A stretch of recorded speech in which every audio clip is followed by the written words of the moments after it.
Bienvenidos al podcast número 228 de ¿Qué hay de tu vida?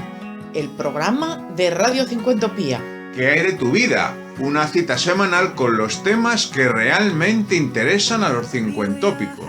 Cultura, recuerdos, experiencias, reflexiones y consejos, todo en un mismo programa. Porque como nos gusta decir siempre en Cincuentopía, la vida comienza a los 50. Y porque cada vez somos más y tenemos mucho que decir y que aportar. ¿Qué hay de tu vida? Un programa elaborado por Charo Nieva y David Parra para Cincuentopía.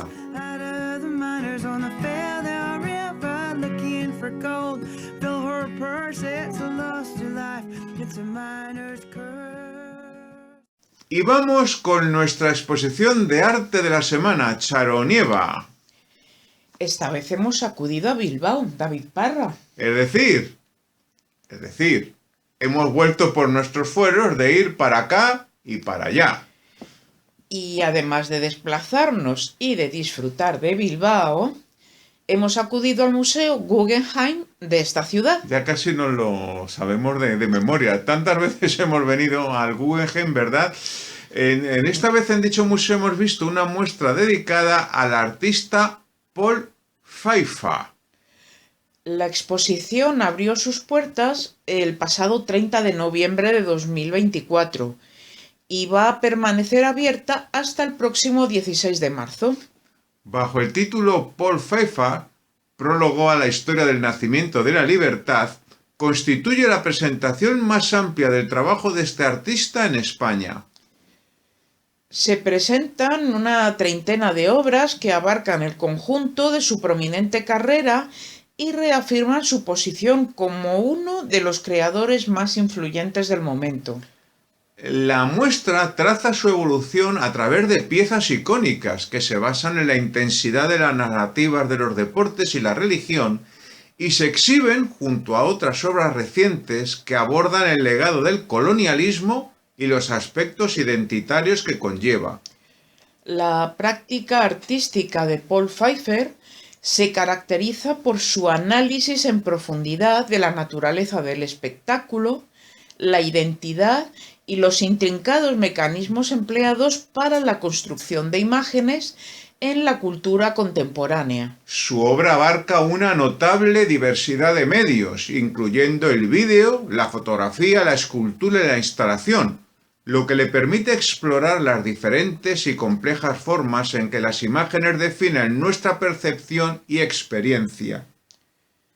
La muestra permite comprobar de qué modo resulta clave en su trabajo la manipulación de imágenes en movimiento de eventos deportivos, conciertos de música y películas, que el artista edita con destreza mediante tecnología digital. Sus creaciones a menudo reflexionan sobre la dicotomía entre veneración y cosificación, particularmente en referencia a iconos globales como deportistas o estrellas del pop. Pfeiffer pone de relieve los distintos roles que desempeñan estas figuras en la cultura de masas, dirigiendo la atención hacia la artificiosidad de las representaciones que proyectan los medios e incitando al público a examinar de manera crítica su propia posición en el consumo de estas imágenes. Pues ya lo saben todos los seguidores de ¿Qué hay de tu vida? Hasta el próximo 16 de marzo podemos acudir al Museo Guggenheim de Bilbao para ver la muestra dedicada a Paul Pfeiffer.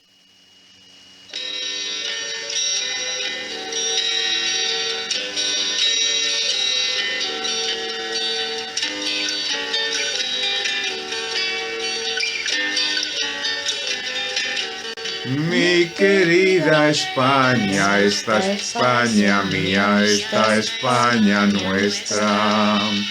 De tu santa siesta ahora te despiertan versos de poetas.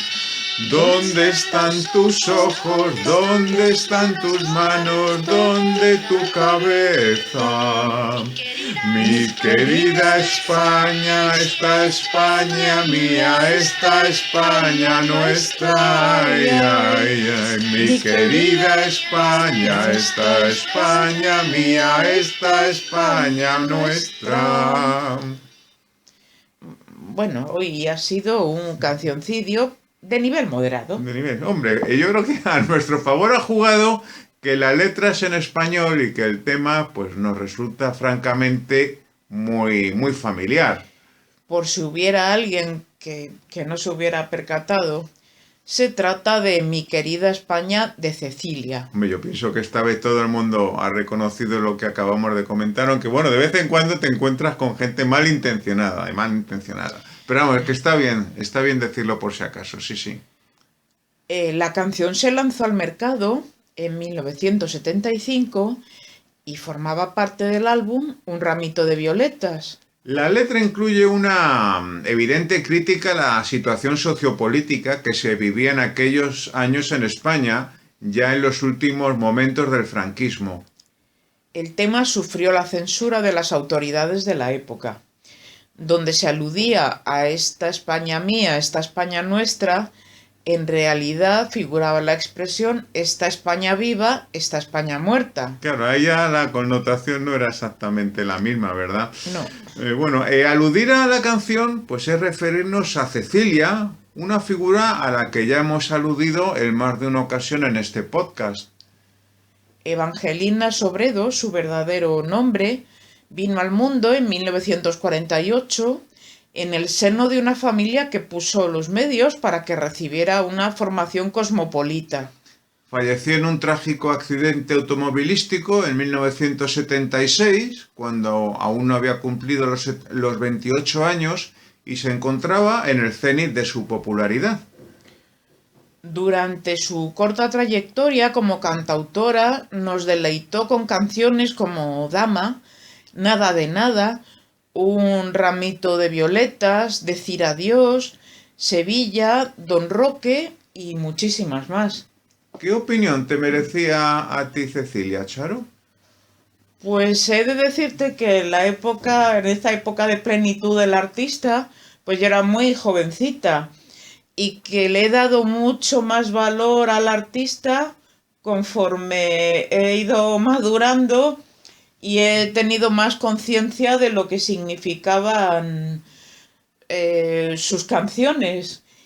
Y sobre todo lo que sí, en esa época a la que refiero, la adolescencia, lo que sí eras consciente es que era distinto de lo que era la música pop en general. Lo que bueno, pues en los canales más habituales de escucha, al menos en mi caso.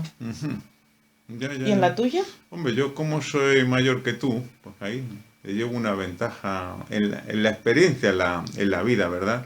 No, a mí me gustaba muchísimo. Yo diría que casi era mi cantautora favorita, igual que Luis Eduardo Aute era mi cantautor favorito, Cecilia sería mi cantautora favorita. Pues en la línea de cantautoras folk, como podía ser...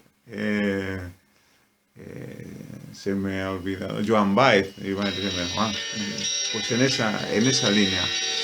En fin, fue una tragedia, toda muerte lo es, ¿no? Pero tan joven cuando estaba ahí, tenía tantísimo por decir, aunque igual, luego como cambió la situación del país, pues hubiera dicho, me he quedado descolocada, todo lo que tenía que decir ya lo he dicho, ya no me hace la gente. En mi caso, pues yo creo que todavía tendría cosas que decir, ¿no? Aunque, bueno, han seguido reeditándose las canciones y pues han seguido vendiéndose discos, dentro de los que se vende ahora, claro, pero, sí, claro.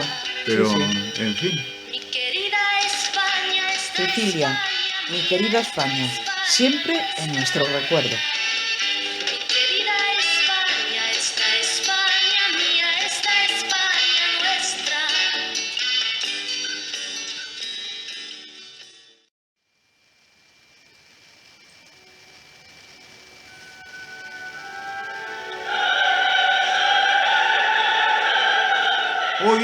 en ¿Qué hay de tu vida?, inauguramos una nueva sección que hemos bautizado como Creadores Cincuentópicos. En ella vamos a referirnos a personas que no necesariamente empezaron a crear a partir de los 50, pero que sí ofrecieron lo mejor de sí mismas tras cumplir dicha edad. Hoy centramos nuestra atención en Ludwig van Beethoven. ¿Acaso resulta un tanto sorprendente, puesto es bien sabido que fue un niño prodigio? Eso es cierto, y aunque no alcanzase un nivel tan excelso como el exhibido por Mozart, para disgusto de su progenitor, queda fuera de duda que fue un muchacho deslumbrante sentado al piano. Pero este Beethoven inicial no es el que subsiste en el imaginario colectivo de Occidente. Tampoco lo es aquel que con 30 años compuso su primera sinfonía. El Beethoven tarareado en nuestras duchas, el desvirtuado por millones de flautas dulces en escuelas de todo el planeta, el silbado por todos los estratos sociales, el Beethoven genio es el que, sobrepasado el medio siglo de vida y en justa permuta con la humanidad, recibe la inmortalidad a cambio de su novena sinfonía. Van a ser muchos los intentos frustrados por transmutar en el pentagrama la Oda a la Alegría, escrita por su compatriota Friedrich von Schiller, y aglutinará múltiples versiones, pero ninguna satisfactoria. Y es que el impaciente Ludwig no tendrá más remedio que alcanzar una edad provecta, rica en experiencia, en conocimientos, para que ese talento latente en la niñez se impregne del espíritu cincuentópico y, superando lo sublime, firme la versión definitiva de su catártica sinfonía coral. Y ya de fondo suena de nuevo el archiconocido fragmento del cuarto movimiento, el himno u Oda a la Alegría. Ludwig van Beethoven, un creador cincuentópico de referencia.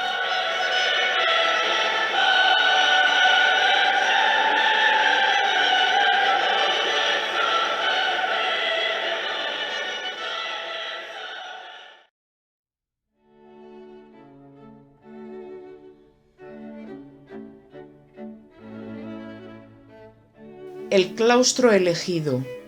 Poema de Mía Gallegos. No busco nada, a nadie aguardo en este día. Esperar es una de las raras estratagemas de Dios para detenernos en un punto. Mi país, montaña verde y lluvia, un caballo se pierde en la llanura imaginada, que ahora está vedada a mis ojos.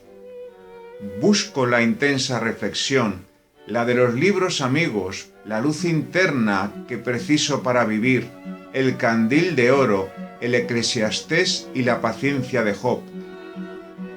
A mi edad y en un país de lluvia, el claustro es una elección. Ahí se pierden los contornos, la vida se diluye en un ir y venir, del trabajo al café, del café a la taberna. Busco la infancia que soy, la llanura, la sombra del árbol gigantesco, el único mar sin fondo, el caballo desbocado en su furia, el verdor de la montaña junto al cielo. Me gusta quedarme a solas, sintiendo como la sangre me nutre de nuevas vestiduras. A solas me pertenezco, no hay dicotomía entre el espejo y yo. Una vive y la otra sueña. Juntas recordamos a un hombre, juntas hemos escrito estos versos. David Barra nos ha recitado el poema El claustro elegido, escrito por Mía Gallegos.